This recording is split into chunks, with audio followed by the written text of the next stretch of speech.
Now, buying corals online can be very disappointing. Now, the reason why it can be very disappointing is because what I'm looking at right now is spectacular looking corals, but this camera makes everything look blue, so these beautiful corals look crap on my camera because I don't have one of those fancy filters. Now, these fancy filters can make these corals look off their head. So right now what you're looking at looks like absolute crap, but I could put a fancy filter on it that could also make them look 10 times better than they actually look. And a lot of people that sell online obviously want to make their corals look good, so there'll be that coral there and you put this fancy filter on it and take a real up close photo and it looks absolutely 10 times better than it actually is. What you're looking at right now looks 10 times worse than it actually is. But therefore there's such a massive difference between one photo and another photo. So let's say you look at this video and you go, oh, that's a pretty average looking coral, but in real life it's a really beautiful looking coral. But then if you put a filter on it, that same coral can look spectacular, way better than it actually looks in a fish tank. So therefore you go and buy it online and you get it home and you're like, oh, it's not as unbelievably metallic as the photo, because the color of a coral is basically just reflecting according to the lights that you've got and so forth.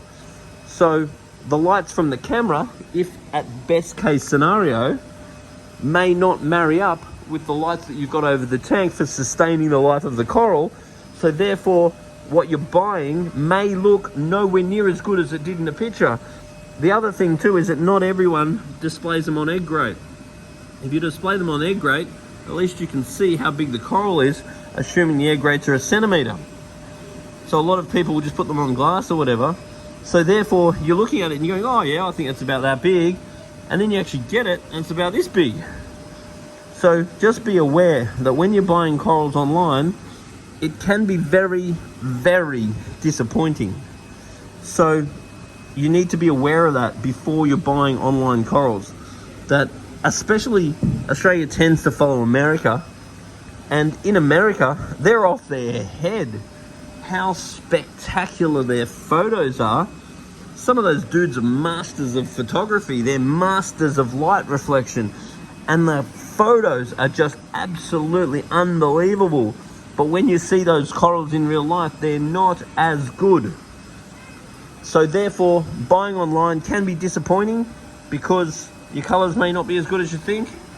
It can be disappointing because they may be smaller than you think. And it also can be disappointing because transport is a massive issue when you're transporting corals. So if there was any delay in your postage or whatever, then you may receive a sick, dying or dead coral, which is also very disappointing. So anyway, just be aware of that. And where you can, if you can come to an aquarium shop like this, you can see the lights that it's under, you can see the coral, and that's going to give you the best indication of what your coral is going to look like once it actually gets in your tank. And it will also mean that you get to get the coral in your hot little hands and you get to get it straight home, so you also don't have the variable of postage delays. Anyway, put a little note on the bottom of this video and let me know if you've had any terror stories buying corals online, or are you one of those people that are like, nah, I'm just going to go to the shop. Now obviously just going to the shop isn't a reality for every person, so sometimes you do have to buy corals online. But it's good to be aware when you buy your corals online that you can't always get what you want.